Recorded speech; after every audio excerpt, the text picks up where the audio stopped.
আসসালামু আলাইকুম। Welcome to my cooking channel cooking with Shahana Shimu. আজকে আমি নিয়ে এসেছি লাউ দিয়ে অরলের ডালের রেসিপি। আর লাউটা একদম আমাদের গ্রামের গাছের লাউ। সো এই যে আমাদের গাছ থেকে লাউ পাড়া হচ্ছে, আমার দুলাভাই লাউটা পেড়ে দিচ্ছে। সেই লাউ দিয়ে আজকে রান্না হবে। আর এই যে দেখতে পাচ্ছেন লাউটা কতটা ফ্রেশ অ্যান্ড নিজেদের গাছের লাউয়ের টেস্টই আলাদা হয়।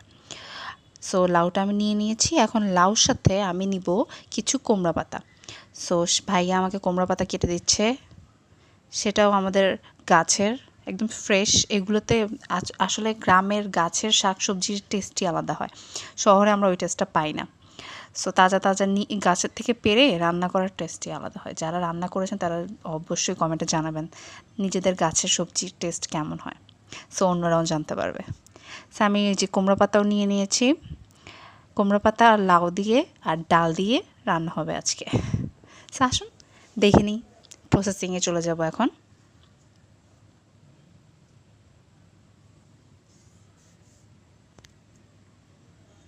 লাউটা ফার্স্টে কেটে নেওয়া হচ্ছে, আম্মু লাউটা কেটে দিচ্ছে। সো আমি যেহেতু গ্রামের ভিডিও করছি, আমি যখন গ্রামে ছিলাম তখনকার টাইমের ভিডিও এটা, সো এখন আপলোড দিচ্ছি। সো আম্মু কেটে নিচ্ছে।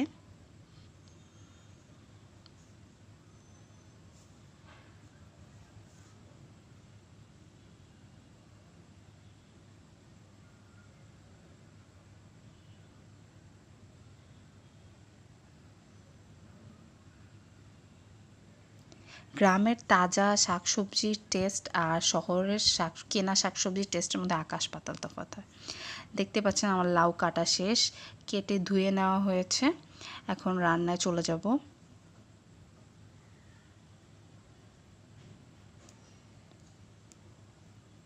সো এই লাউটা এই ডাল দিয়ে রান্না করবো। এটাকে বলে অরলের ডাল। আমাদের নোয়াখালীতে এই ডালকে অরলের ডাল বলা হয়, যেটা হচ্ছে একটু টেলে আধা ভাঙ্গা করে নেওয়া হয়েছে। সো আপনাদের গ্রামে কার কোথায় কি নামে বলা হয় আমাকে জানাবেন। সো ফার্স্টে ডালটা সিদ্ধ করে নিচ্ছি পানি দিয়ে, কিছু পানি দিয়ে ডালটা জাস্ট সিদ্ধ করে নেওয়া হচ্ছে। সাথে একটু আদা রসুন বাটা দিলাম। ডালটা যখন হালকা সিদ্ধ হয়ে যাবে তখন আদা রসুন বাটা আর মশলাগুলো দিয়ে এটাকে প্রপারভাবে সিদ্ধ করে কষিয়ে নেওয়া হবে। সো আদা রসুন বাটা দিয়ে দিল।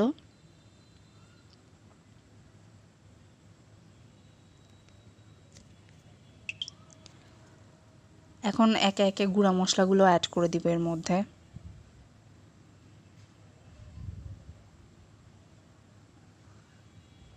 হলুদ গুঁড়া, ডাল আর এই তরকারিতে মশলা খুব কম পরিমাণ লাগবে, সব কিছু হাফ চামচের মতো ইউজ করলেই হবে। এই যে হলুদ গুঁড়া দেওয়া হলো হাফ চামচ।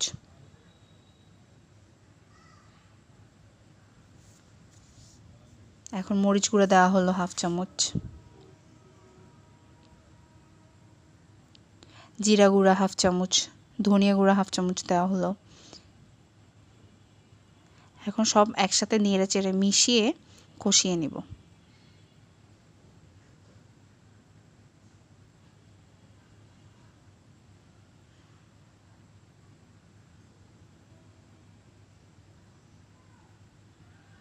আর রান্নাটা যেহেতু মাটির চুলায় হচ্ছে, এর টেস্ট তো আরও চেঞ্জ আসবে, অনেক ইয়াম্মি হয় মাটির চুলার রান্না।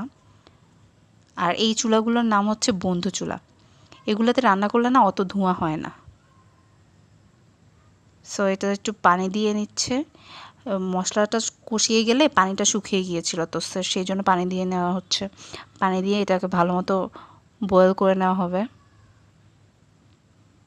এখন এর মধ্যে লাউটাও দিয়ে দিয়েছি, আর একটু লবণ পরিমাণ মতো স্বাদ মতো লবণটাও দিয়ে দেওয়া হয়েছে। এখন এটাকে সিদ্ধ হতে রেখে দেওয়া হবে। সো এর মধ্যে কুমড়া পাতাগুলো আমি অ্যাড করে দিয়েছিলাম। সো সব একসাথে ভালো মতো দেখতে পাচ্ছেন আমার কুমড়া পাতাগুলো। সো একসাথে ওখানে কুক হচ্ছে, পাশের চুলায় আমি বাগারটা রেডি করে নিচ্ছি। এটা হতে বেশিক্ষণ লাগে না, ডালটা সিদ্ধ হলেই লাউ সিদ্ধ হতে বেশিক্ষণ লাগে না। সো এখানে আমি বাগারটা জাস্ট পেঁয়াজ রসুন ভেজে নিচ্ছি, আর হালকা হাফ চামচের মতো আমি জিরা দিয়েছিলাম বাগারের জন্য। সো আমার বাগার রেডিও হয়ে গিয়েছে, এখন আমি আমার ডালটার মধ্যে দিয়ে দিচ্ছি। সো আমার ডাল কিন্তু রেডি হয়ে গেছে। আপনারাও রান্না করে আমাকে কমেন্টে জানাবেন যে কেমন হয়েছে। আমি এখনই সার্ভ করে দেখিয়ে দিব আমার লাউ দিয়ে ডালের রেসিপিটা দেখতে কেমন হয়েছে।